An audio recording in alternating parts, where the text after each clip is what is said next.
For such a common bird, Swainson's thrush is one of the most often misidentified in North America. The confusion isn't just because spotted thrushes look so much alike.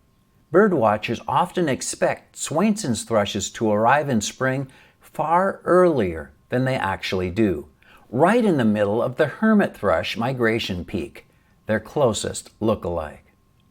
Welcome, my name is Greg and I've been watching birds for over 50 years.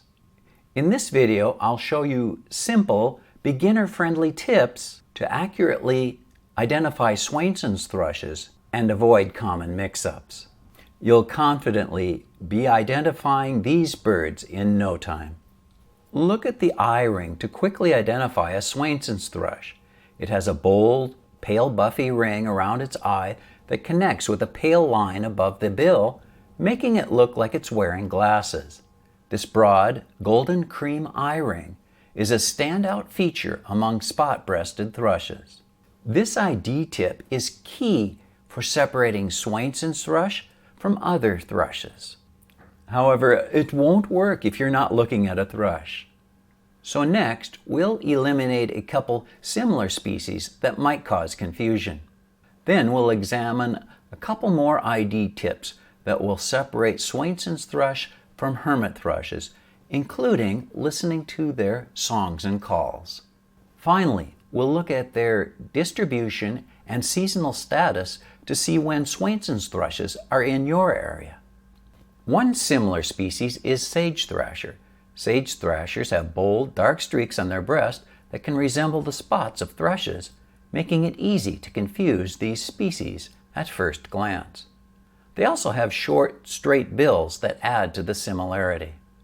One obvious difference is that sage thrashers have pale eyes, which differ from the dark eyes of thrushes. Sage thrashers are found almost exclusively in sagebrush habitats, thriving in open shrub-steppe landscapes. Swainson's thrushes nest in deciduous and mixed woods. Of course, birds can show up in unusual habitats during migration. The Veery has a warm reddish-brown back. Its chest spots are faint and blurry. The Veery's face is plain and grayish, lacking the facial contrast of Swainson's thrush. Its eye ring is thin and pale, often hard to see.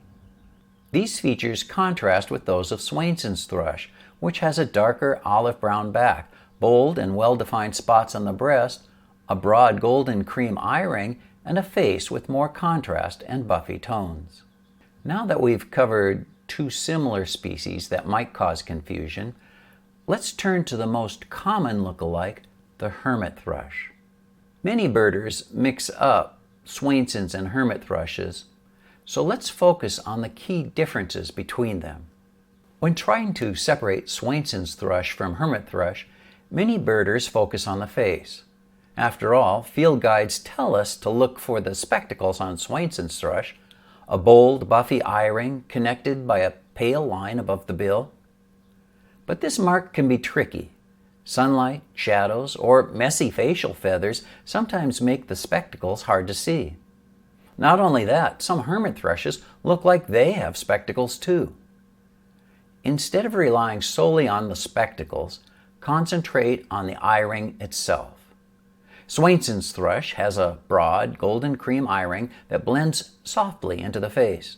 In contrast, hermit thrush has a thin, white eye ring that stands out sharply. This difference in width and color is the most reliable way to tell them apart, even if the spectacles are confusing. If you still have doubts, here are two more field marks to look for. One of the most reliable ways to tell Swainson's thrush from hermit thrush is by looking at the tail. Hermit thrush has a rusty or reddish-brown tail and rump that contrasts sharply with its browner back. Swainson's thrush, on the other hand, has a tail that matches its back, olive brown or russet, creating a smooth, uniform appearance with little or no contrast. Behavior can be an excellent field mark. Hermit thrushes habitually flick their wings and tail. This rapid, nervous twitch is unique to hermit thrushes and not performed by Swainson's thrushes. Thrushes are some of the bird world's most magnificent singers, and Swainson's thrush is no exception. Its song is one of the most distinctive in North America. Swainson's thrushes sing a mellow whistle followed by 3 rising flute-like phrases. Purr, hear-yo, hear-yo, hear-yo.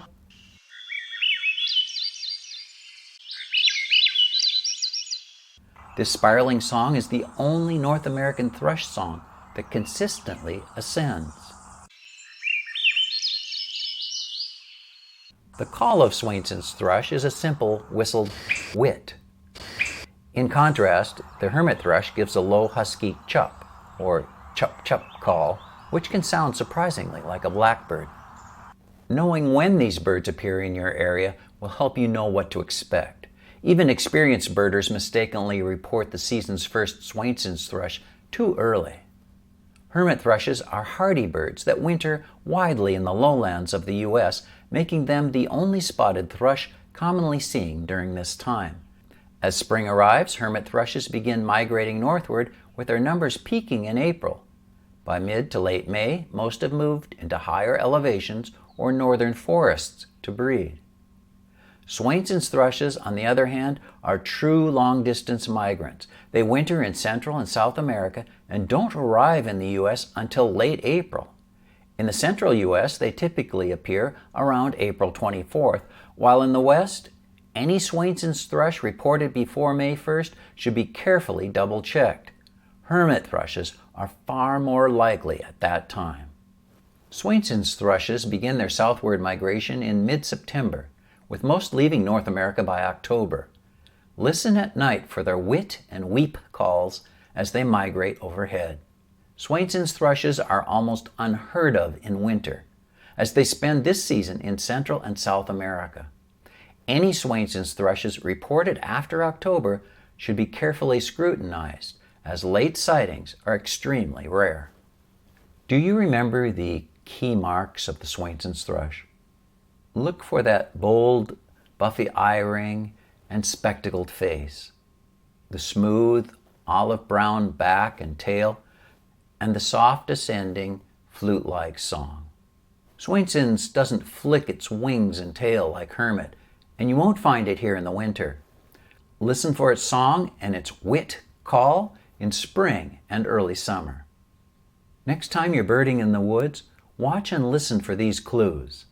You'll start spotting Swainson's thrushes more often, and you'll know exactly what you're seeing.